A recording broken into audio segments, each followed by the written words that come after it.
Mwasham Baba Askofu, nimependa sana mstari uliousoma unaosema amin, amin nawaambia, kadri mlivyowatendea mmojawapo wa hao ndugu zangu walio wadogo, mlinitendea mimi.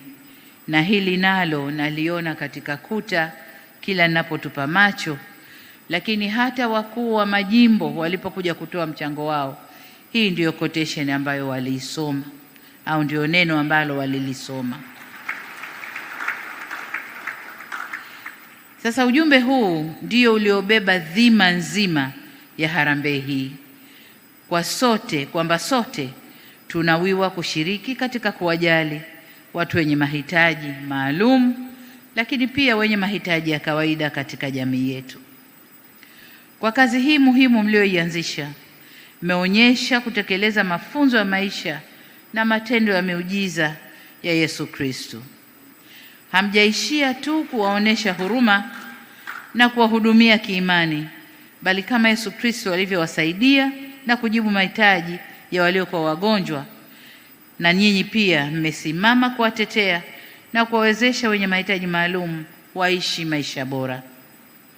Mmetukumbusha kuwa kuwalisha wenye njaa, kunywesha wenye kiu na kuwakarimu wageni, kuvika wasio na nguo na kutembelea wagonjwa ni jukumu letu sote. Sasa mbali ya haya niliyoyataja, lakini nilikuwa namsikiliza katibu mkuu wa dayosisi hii, ametaja mambo kadhaa ambayo kanisa hili linafanya katika sehemu mbalimbali chini kwetu Tanzania. Sasa ndugu zangu, huu ndio utumishi wa dini. Huu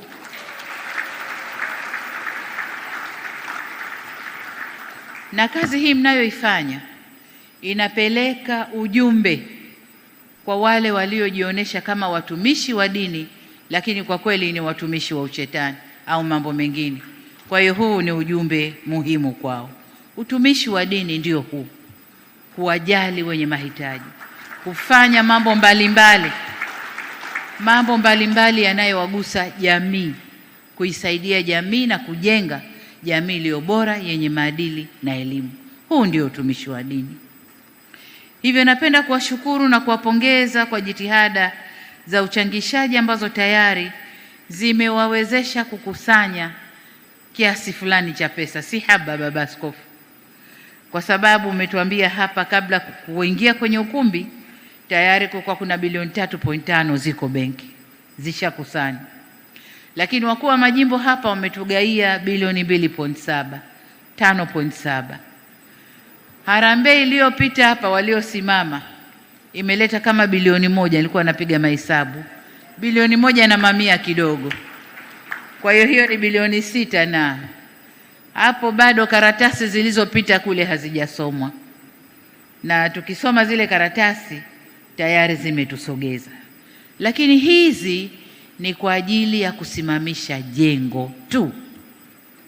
Baada ya kusimamisha jengo, kuna huduma, kuna mahitaji mengine ili kufanya kituo hiki kiweze kufanya kazi. Kwa hiyo kama alivyosema Baba Askofu, bado kazi ni kubwa na bado michango inahitajika. Sasa kwa upande wetu serikali, tutashirikiana na kanisa katika kukamilisha mradi huu kwa kuwa nanyi bega kwa bega katika ujenzi na uendeshaji wa kituo hiki.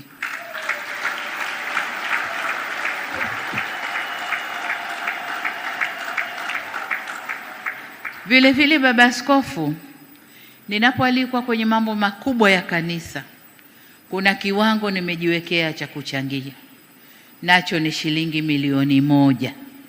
Kwa hiyo kama ninavyochangia kwengine, nitachangia hapa pia shilingi milioni 100, shilingi milioni 100.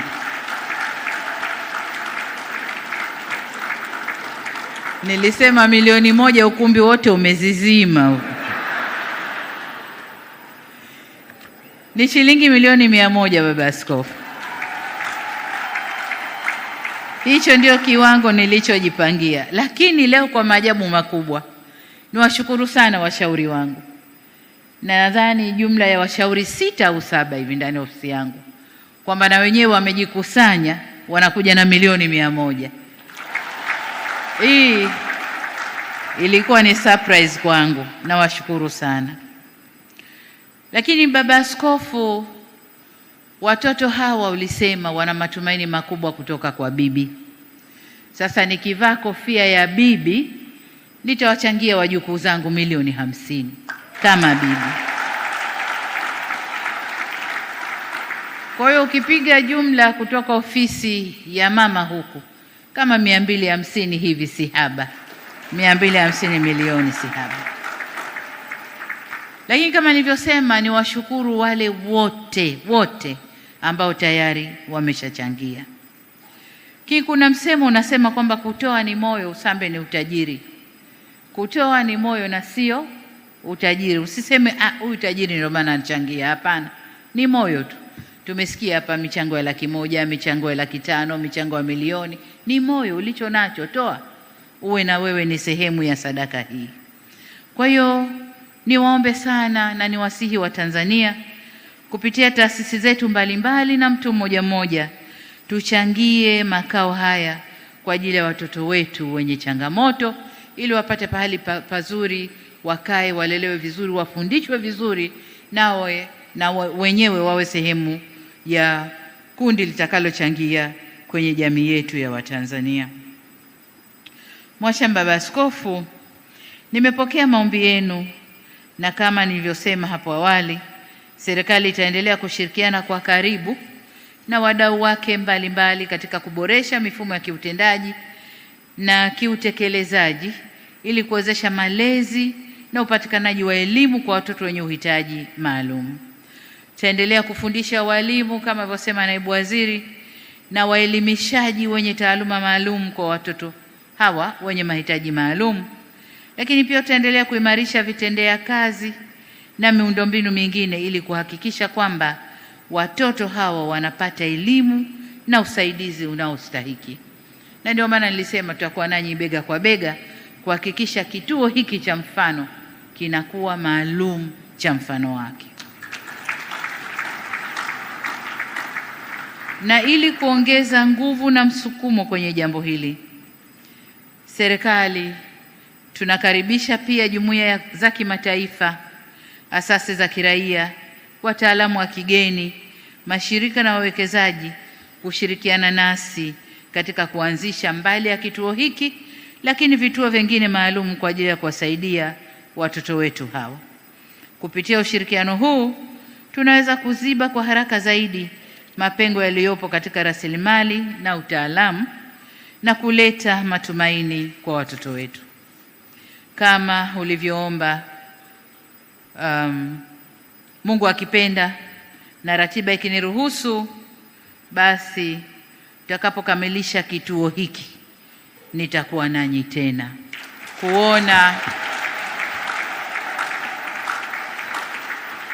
kuona hii kazi tuliyoifanya imezaa matunda gani.